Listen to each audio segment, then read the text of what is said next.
לפניך רוח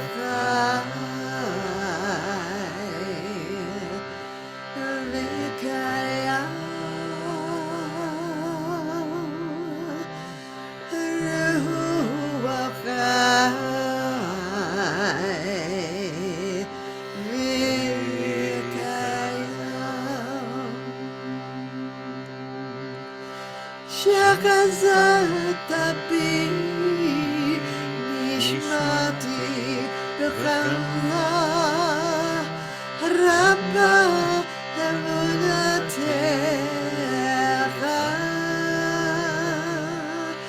שחזרת בי נשמתי בחמלה רבה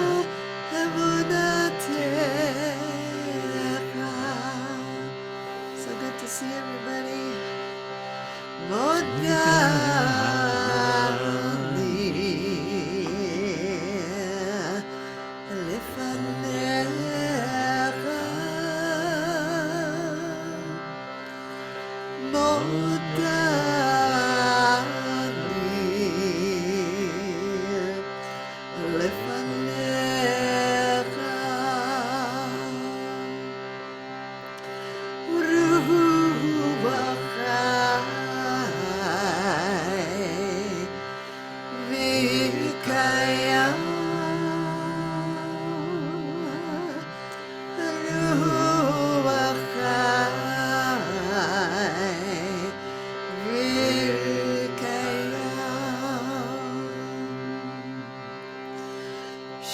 שחזרת בי נשמתי בחמלה רבה אמונתך שחזרת בי נשמתי בחמלה רבה אמונתך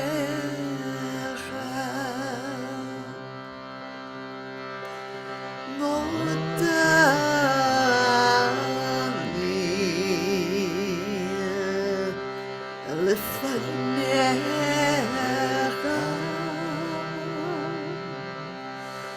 מודה אני לפניך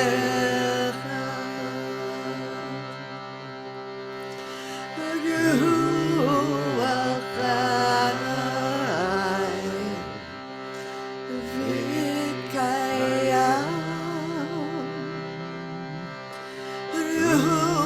רוח חי וקיים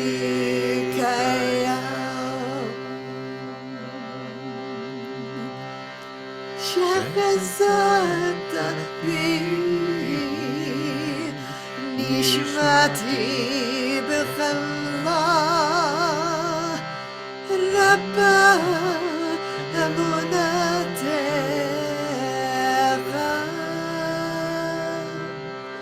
שחזרת בי נשמתי בחמלה רבה אמונתך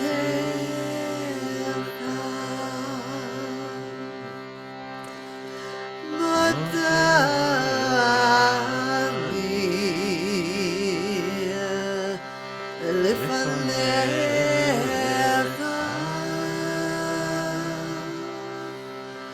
מודה אני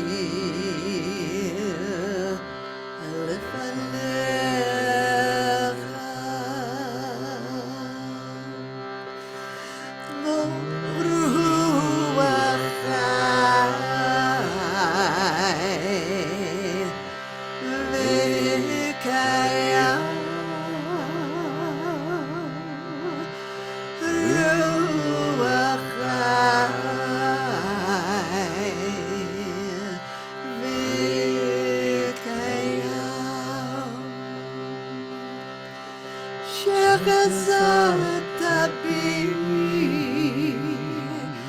נשמתי בחמלה רבה אמונתך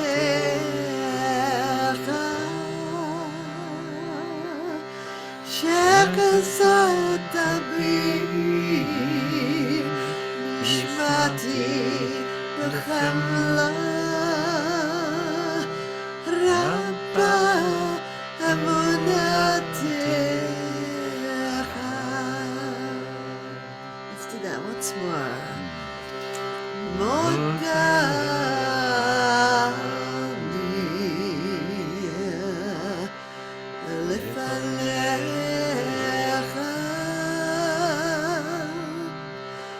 מודה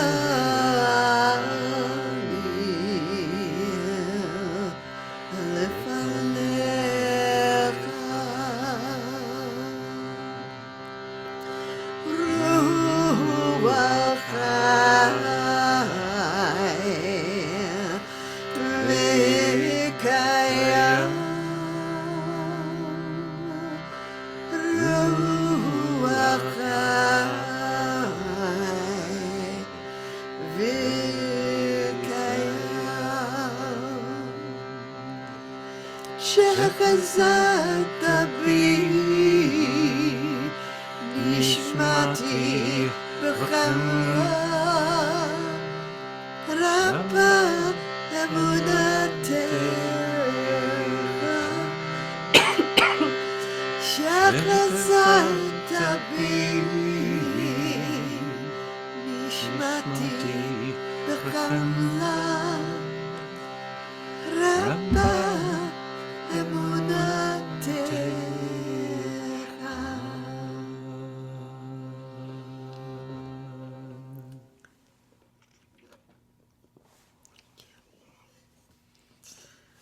Welcome, KZOOMers.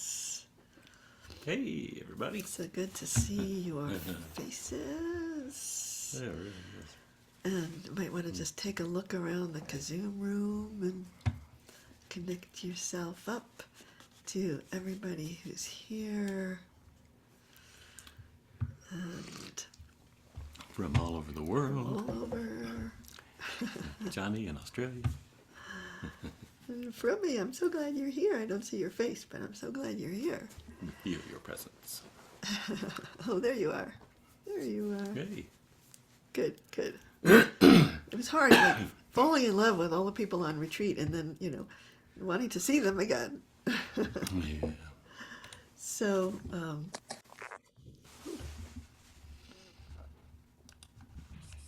oh.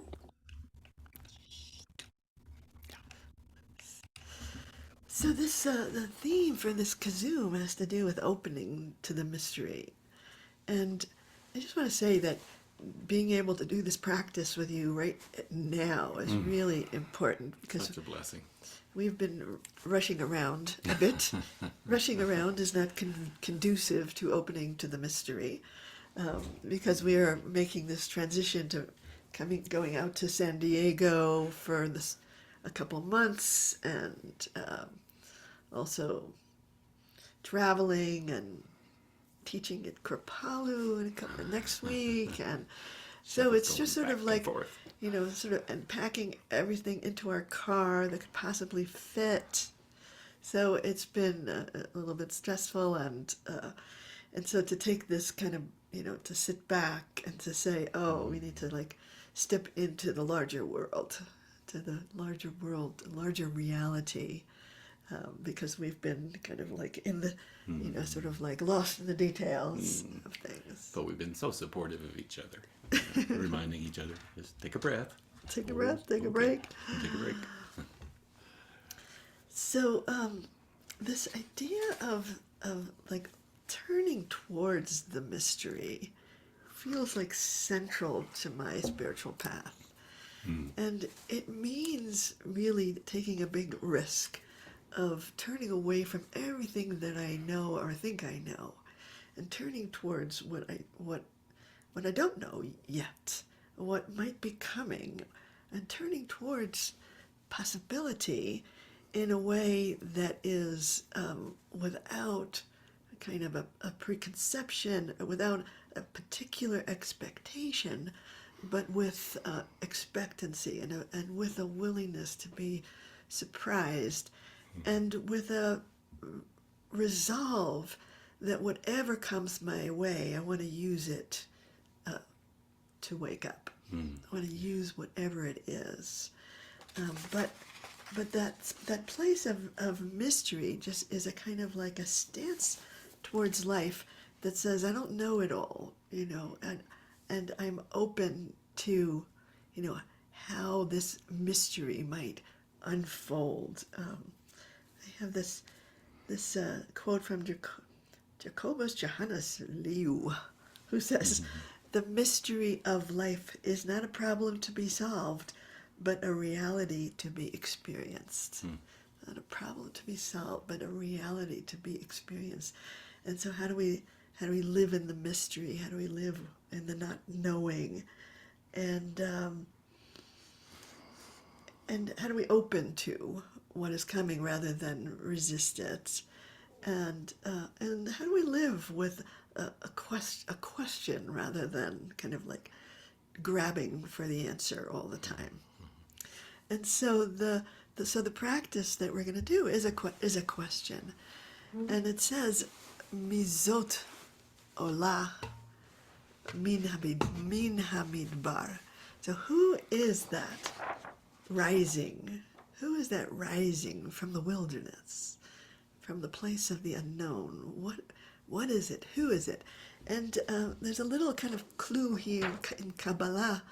The word Zot very often refers to the Shekhinah. And the Shekhinah is, in our tradition, it's the indwelling presence. It's usually thought of as feminine, the indwelling presence of God, that by its nature is hidden from us. And it is our, stance in life to open that hidden place and allow it to unfold into its fullness. And you can't just do it once because it hides again. And or we hide. I'm not sure who's hiding. So hide and seek. Yes. So we want to say, who is that? What is it? Who is that rising? What is emerging for me right now, if I would only kind of pay attention to that nascent, force that is rising up, and it's rising up from inside us, really, and it takes a lot of attention and kind of an inner awareness to know that, there's something rising up in me, and I want to honor it. I want to welcome it. I want to be curious and not freaked out by whatever it is. Whatever it is.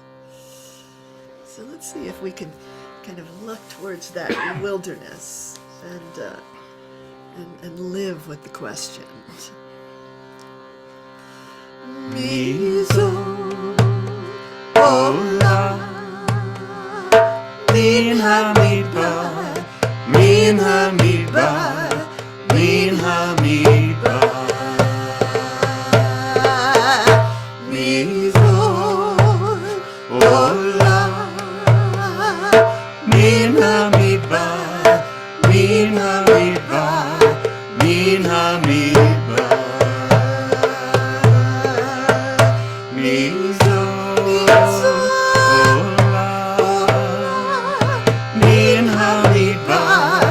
min-hamidbar.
your attention inside. And just notice if there's anything that is emerging from deep down the hidden places from that. What is it that is revealing itself to you right now? It's a kind of a hidden potential coming forward.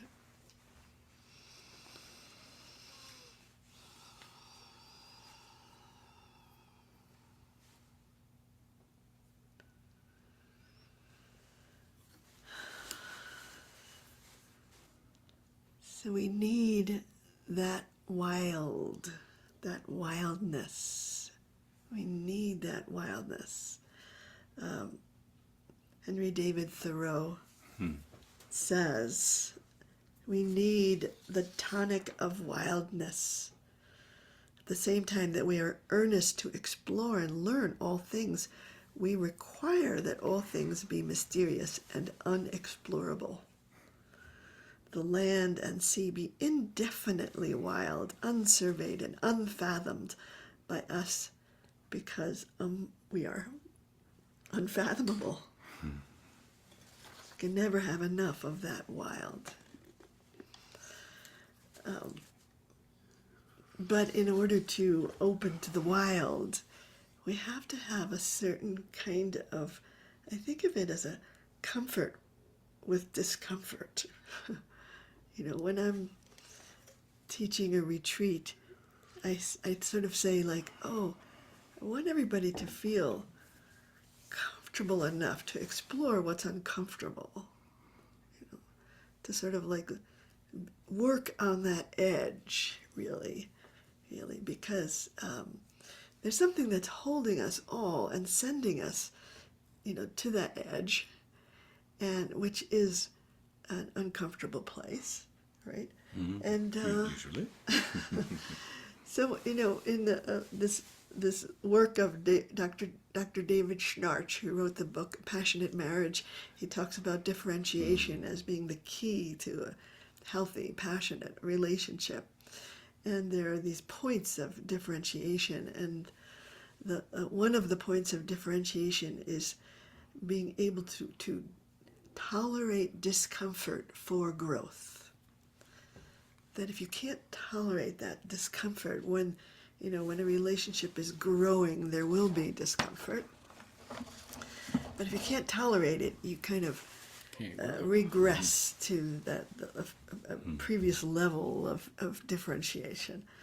So being able to tolerate this discomfort means also being able to know that we don't know that we don't know. And so I want to just open up the power of not knowing. Mm-hmm. And I always think that this is like one of the kind of hazards of being a rabbi, is that there's a lot of times people look at me, they think I'm going to know something, and then I might even pretend like I do, but really the path is through the not knowing, being able to tolerate the discomfort of not knowing. So there is a phrase in Exodus, as part of the process of liberation, that Moses says, we don't know how we will serve YHVH until we get there. But like there keeps moving, Well, that's true too, yeah. But we don't know how we will serve, and it feels like such an important question, like how will I serve? And I want to say, well, I don't know until I get there, and in that not knowing, there's also a kind of a knowing that, like, oh, when I get there, like in each moment, I will be able to call on the truth of this moment and respond to it with whatever resource I have. So this is a really challenging practice for a planner like me, like to plan things out, and but to be able to say, oh, okay, I can't, there's a way that I can't really plan. So, so all of us are on this journey, and all of us are also in service in some way, but we don't know yet how we can serve. We have to kind of surrender to that, to the power of not knowing. And that I will know when I get there. When I get to at least a way station, that I will know how to Maybe. serve. I'm sure I will receive that guidance. We have to keep the channels open. Absolutely. Yeah. Lo-nayda, mah-na'avod, et-Yah, shama. Lo-nayda, mah-na'avod, et-Yah, shama. Lo-nayda, mah-na'avod, et-Yah, shama. Lo-nayda, mah-na'avod, et-Yah, shama. Lo-nayda, mah-na'avod, et-Yah, shama. Lo-nayda, mah-na'avod, et-Yah,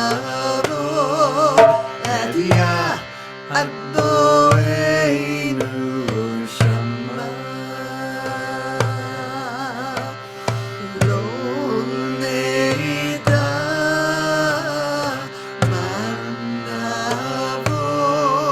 mah-na'avod, et-Yah, shama.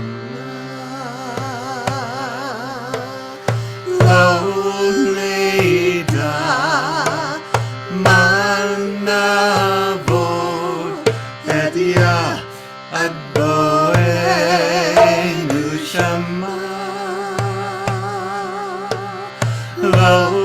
Lo-nayda, mah-na'avod, et-Yah, shama. Lo-nayda, mah-na'avod, et-Yah, shama.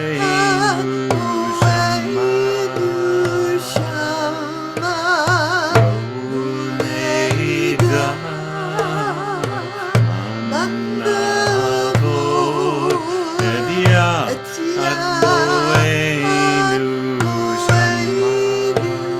shama. Lo-nayda, mah-na'avod, et-Yah,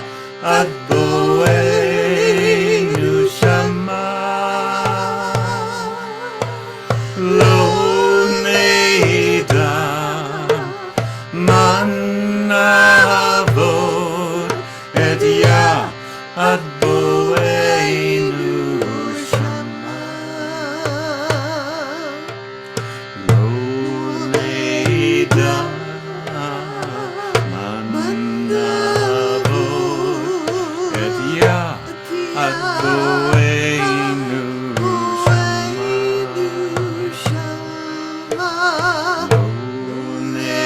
Lo-nayda,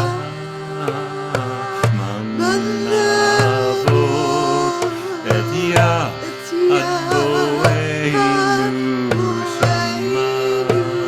shama. Lo-nayda, mah-na'avod, et-Yah, shama. Lo-nayda,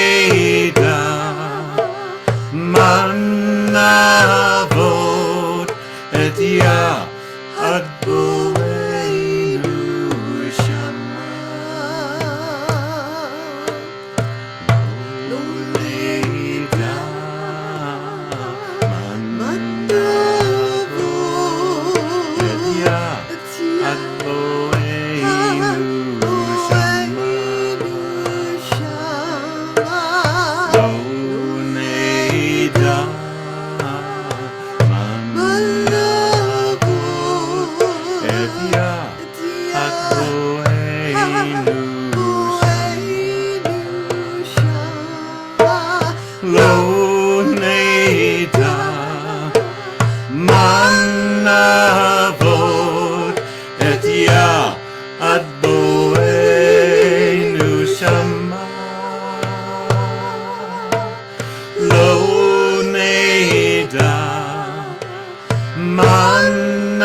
et-Yah et-Yah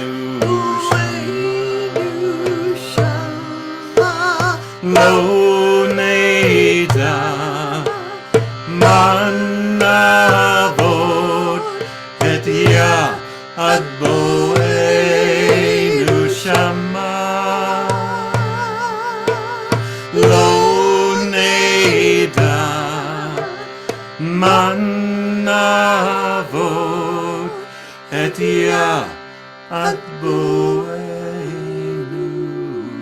shama.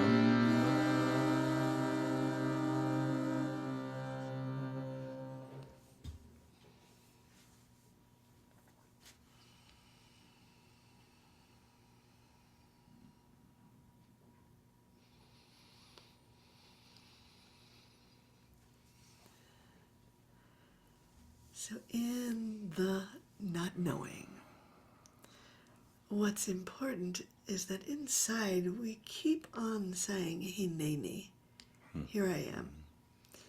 Even though I don't know, here I am. I'm here, ready to respond to that call when it becomes clear. And so in a way, it won't even become clear until we're present. That it's the clarity and the willingness that we bring to our presence that kind of allows us to then kind of receive the guidance, really.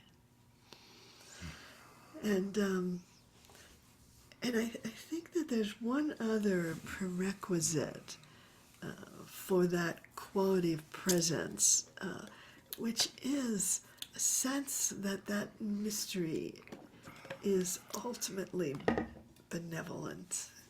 There's an ultimate goodness that it's bringing to us.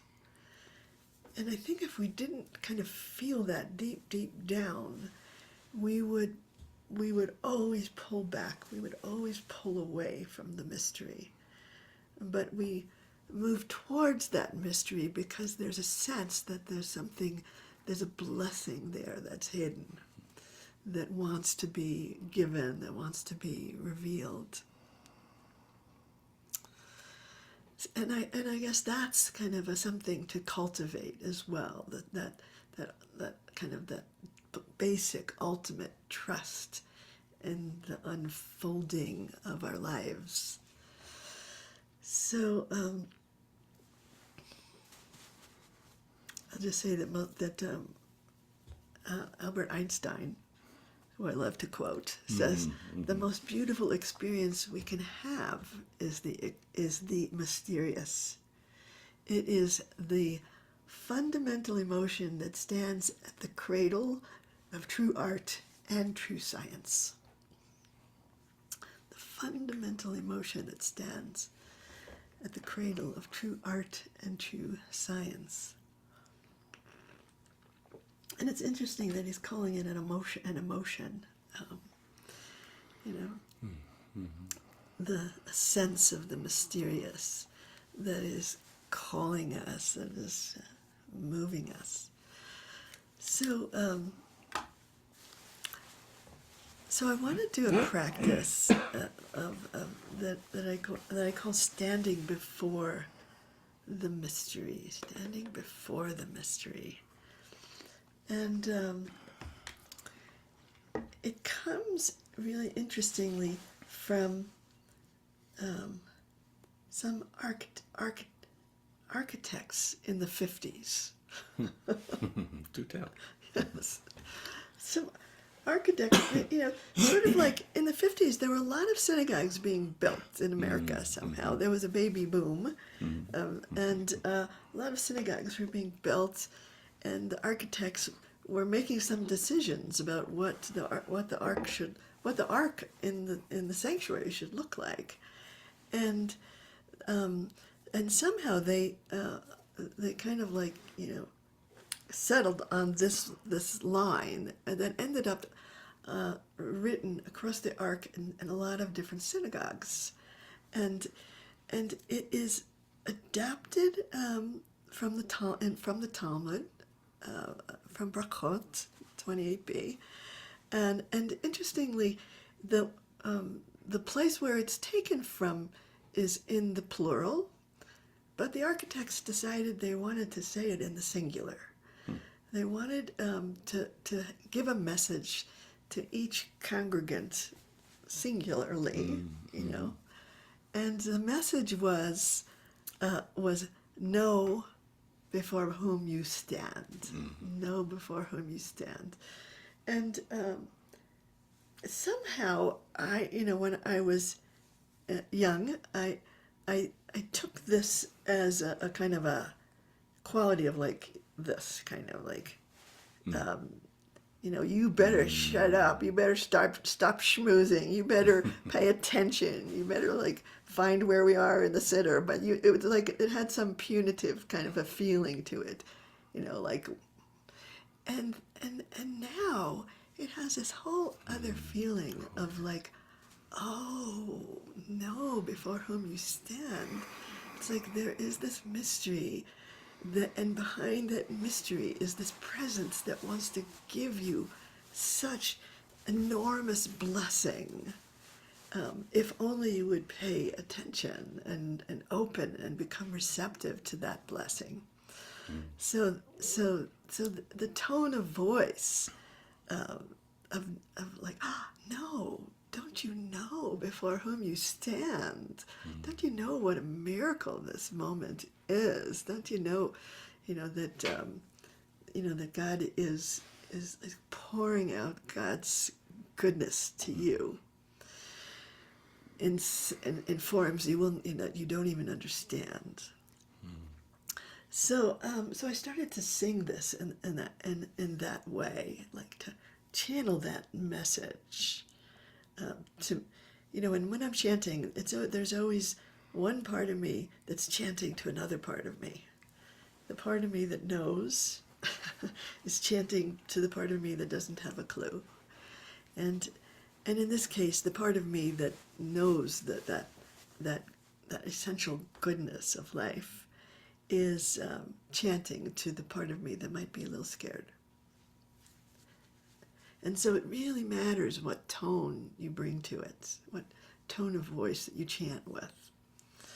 So for those who are shruting,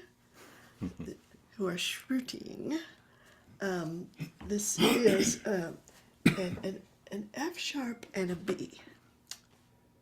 F sharp and a B is the right key here.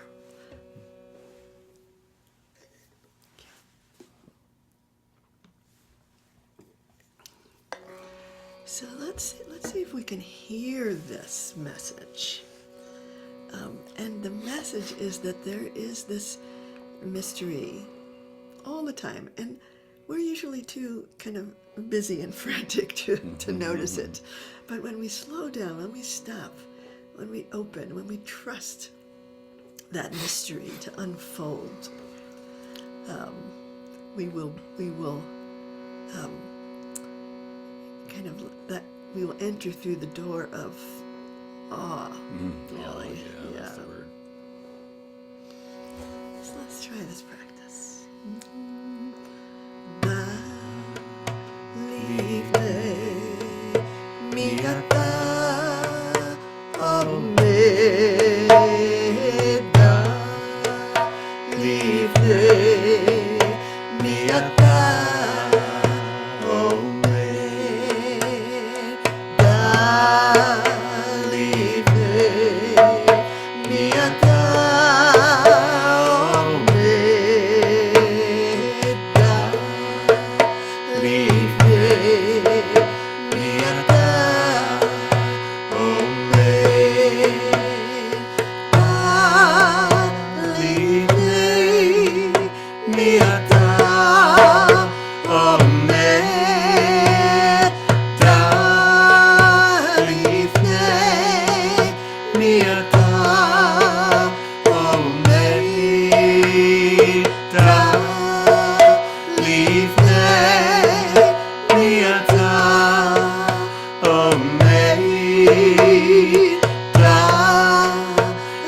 לפני, מי אתה עומד,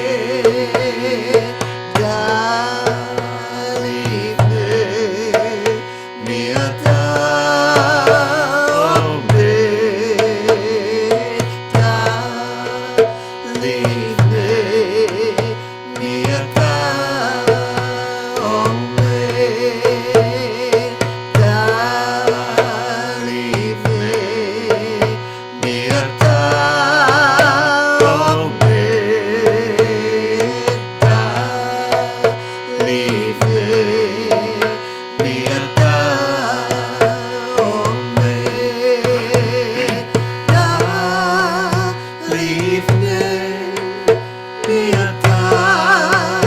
עומד,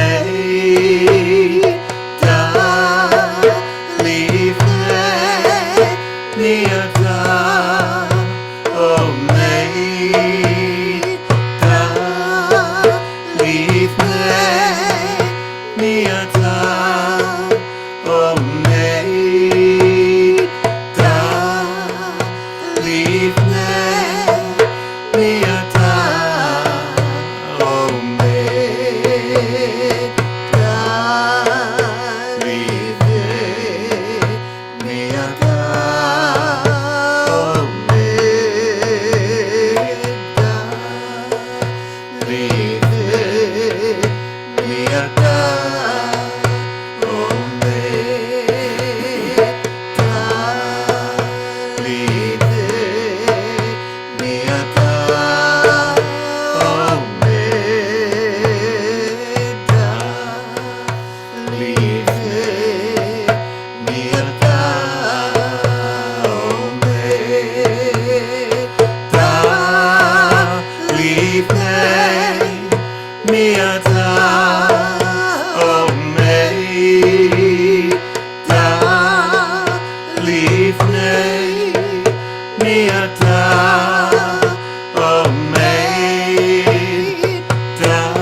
Lifnay, mi-atah, omayd. Once more with your most loving voice.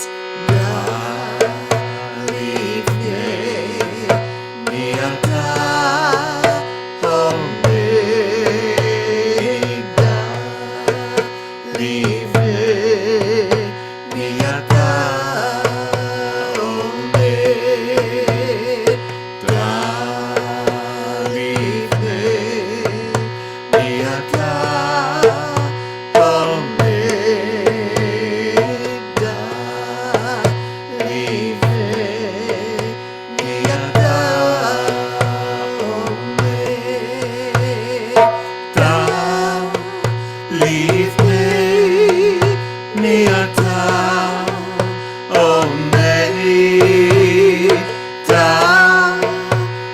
Lifnay, mi-atah, omayd.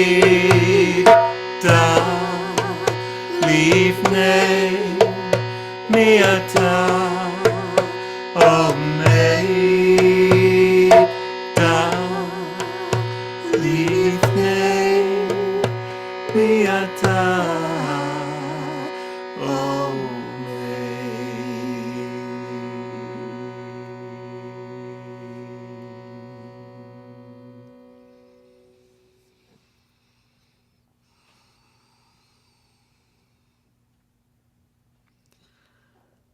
So that mystery is calling us to presence.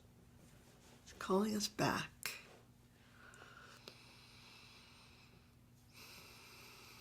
So I want to do a practice just with this feeling of presence, to send it to your future self. To send it to yourself,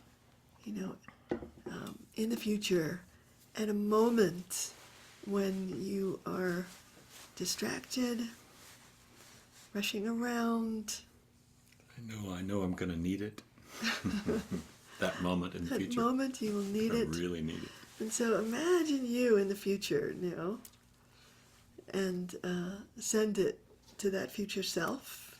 Send this feeling of having responded to the call of the mystery and becoming present to that kind of awesome truth.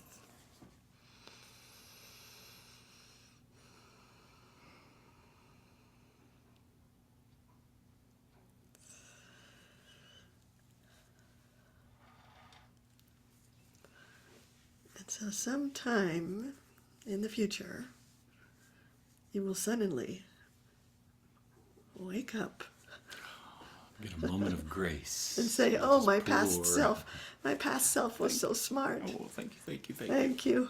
Thank you, past self, sending this to me." So this this idea of presence really is like that we want to be present for that mystery.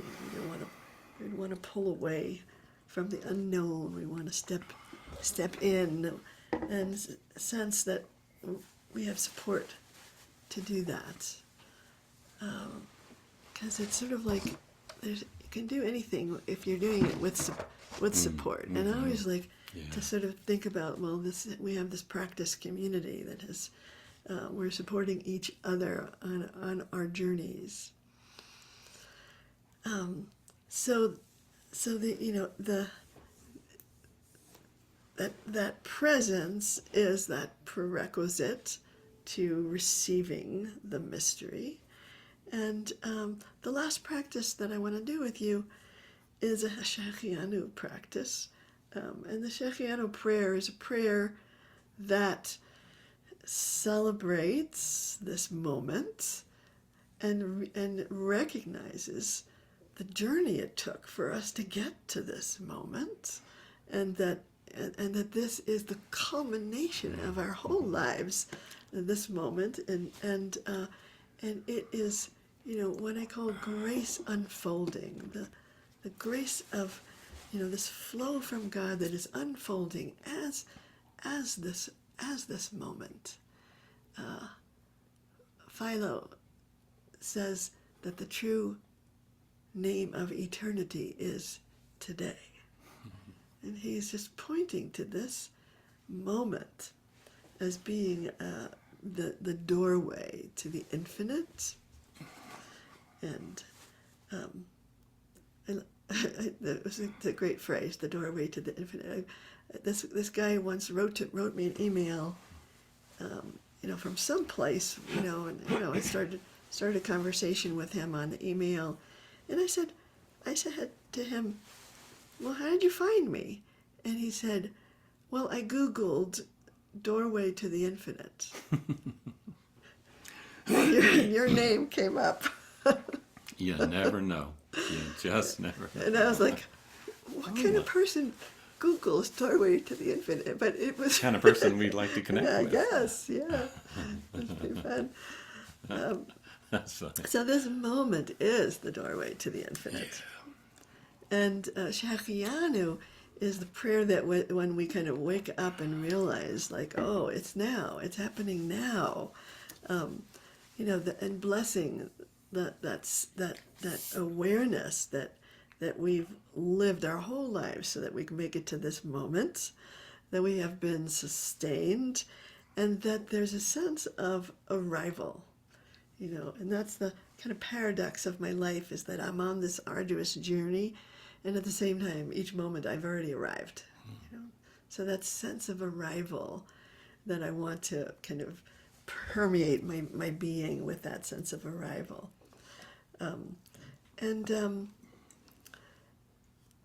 This we're back in the old tuning, G, C, G, for those who are shooting. But the English words, I think, are important in this practice that says, "Oh mystery, grace unfolding, oh miracle, it's you alone," and it's returning towards that miracle, that mystery. Oh mystery, grace unfolding, oh miracle, who brings us home, who gives us that sense of arrival in this very moment, which gives us the presence, which allows us then to hear our guidance clearly of what needs to unfold from this moment. So this moment is a moment that has in it a potential, and I unlock that potential through my presence.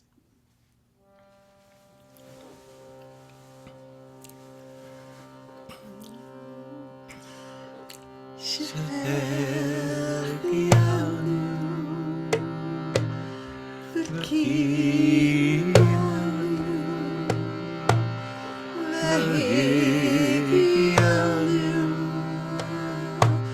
lazman haZeh, Shehechiyanu,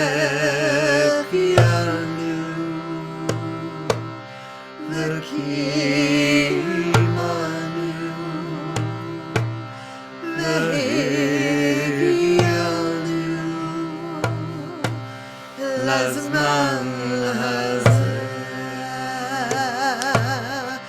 Oh, mystery, grace unfolding. Oh, miracle, it's you alone.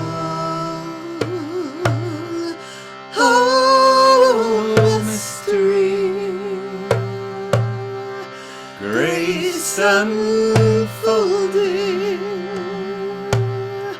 oh miracle, who brings us home. Shehechiyanu, the grace unfolding,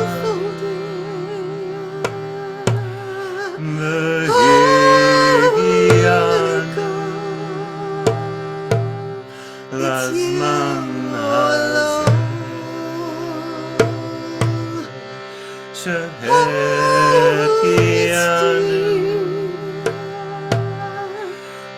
greatest unfolding. Shehechiyanu, lazman haZeh. Oh, mystery, grace unfolding. Oh, miracle, it's you alone. Oh, mystery, grace unfolding. Oh, miracle, who brings us home. Shehechiyanu,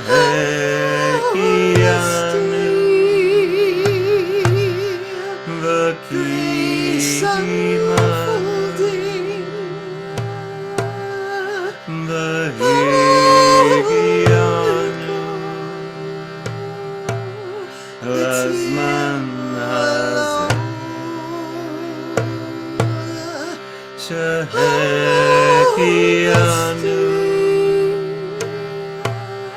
the kima, the Shehechiyanu,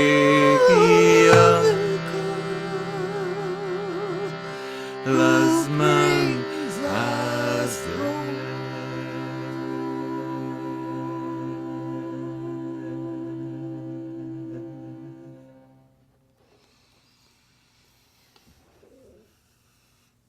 So entering in with the breath to the fullness of this moment of potential.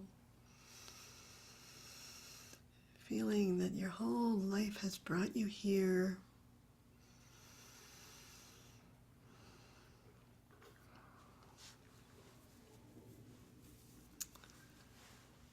Sensing the miracle and the mystery.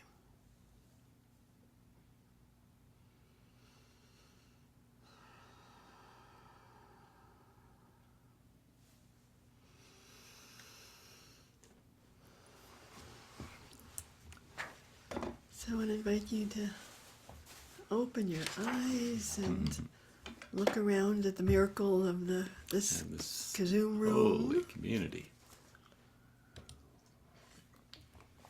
Holy Hebra. Peace. Peace and love. So, I'm sad to say Yep.